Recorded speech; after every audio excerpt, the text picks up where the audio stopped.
کہا حضرت ہم گناہ چھوڑنا چاہتے ہیں، چھوٹتا نہیں، کیسے ہم چھوڑیں؟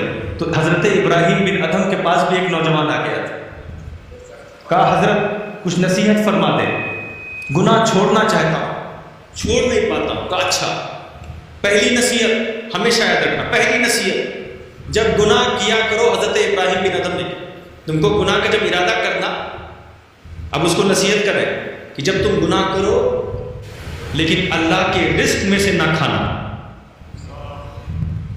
یہ پہلا طریقہ بتا رہا گناہ چھوڑنے کا۔ کہا حضرت بڑا مشکل وظیفہ، سارا کھانا اسی کا ہے، سارا رزق اسی کا ہے، یہ تو دوسرا کوئی وظیفہ بتائے۔ گناہ ایسے تو نہیں چھوڑ پاؤں گا، اس لیے کہ گناہ کروں گا اس کے رزق نہ کو سب کچھ اس کا ہے، کوئی دوسرا وظیفہ بتا دیں، کوئی دوسرا طریقہ بتائیں۔ تو حضرت ابراہیم بن ادھم نے کہا اس کی نافرمانی بھی کرتی ہے، اس کا رزق بھی کھانا ہے، چلو اگر یہ وظیفہ سمجھ میں نہ آئے تو کوئی بات نہیں، جب گناہ کرنا اس کا رزق بھی کھانا، لیکن کوئی ایسی زمین ڈھونڈنا جو اس کی ملکیت نہ ہو، گناہ کرنے کے لیے کوئی ایسی زمین ڈھونڈنا جو اس کی ملکیت نہ ہو۔ کہا حضرت سب کچھ اسی کی ملکیت ہے، سب کا مالک اللہ ہے، یہ تو بڑا مشکل وظیفہ ہے۔ کہا رزق بھی اسی کا کھانا ہے، زمین پر بھی اسی کی رہنا ہے، نافرمانی بھی اسی کی کرنی ہے۔ کہا حضور کچھ اور وظیفہ بتا دیں، یہ تو نہیں کر پاؤں گا۔ کہا اچھا، رزق بھی اسی کا کھانا ہے، زمین پر بھی اسی کی رہنا ہے، چلو ایک اور وظیفہ بتا دیتا ہوں، جب گناہ کرنے کا ارادہ کرنا تو کوئی ایک ایسی جگہ چلے جانا جہاں وہ تمہیں دیکھ نہ رہا ہو۔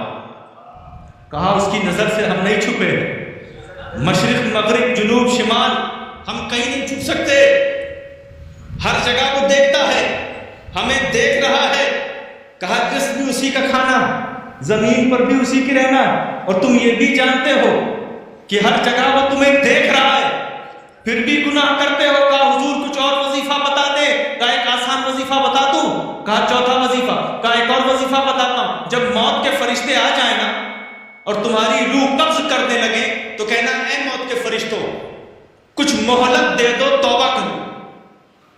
کہا یہ تو نہیں ہو پائے گا حضرت، یہ تو نہیں ہو سکتا، ایک منٹ کا بھی وقت نہیں ملے گا، ایک لمحہ بھی نہیں ملے گا، جو وقت مقرر ہے اسی وقت روح قبض ہوگی، کچھ اور وظیفہ بتائیں۔ کہا جب قبر میں جاؤ گے، ایک اور وظیفہ بتاتا ہوں، جب قبر میں جاؤ گے اور فرشتے آئیں گے سوال کرنے تو فرشتوں کو وہاں سے ہٹا دینا۔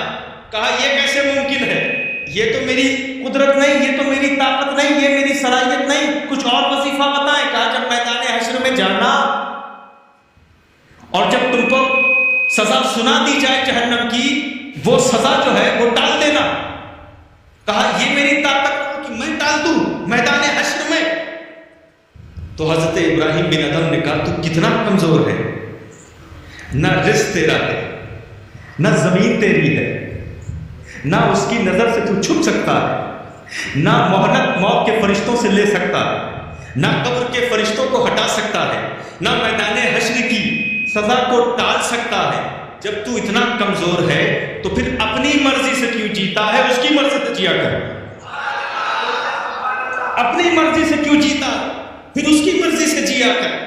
جب تو اس کی مرضی سے جیے گا تو رزق میں حلاوت بھی ملے گی، جب تو اللہ کی مرضی سے جیے گا تو نگاہوں میں فراست بھی ملے گی، جب اس کی تو مرضی سے جیے گا تو زمین پر حکومت بھی ملے گی، جب تو اس کی مرضی سے تو جیے گا تو قبر میں دیدار مصطفیٰ بھی نصیب ہوگا اور میدان حشر میں شفاعت رسول بھی ملے گی۔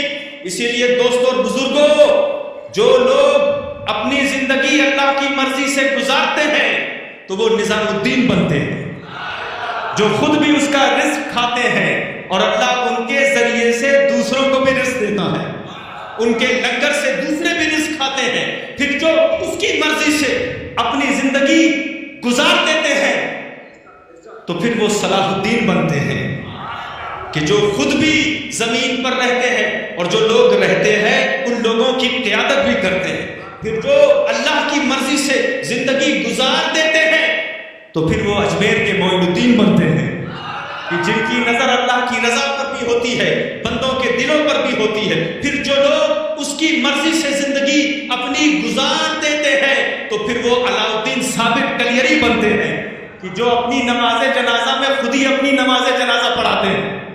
پھر جو اس کی مرضی سے زندگی گزارتے ہیں وہ محی الدین عبد القادر جیلانی بنتے ہیں، جو قبر میں خود بھی کامیاب ہوتے ہیں، اپنے تربیت یافتہ مریدین کو بھی کامیاب کرتے ہیں.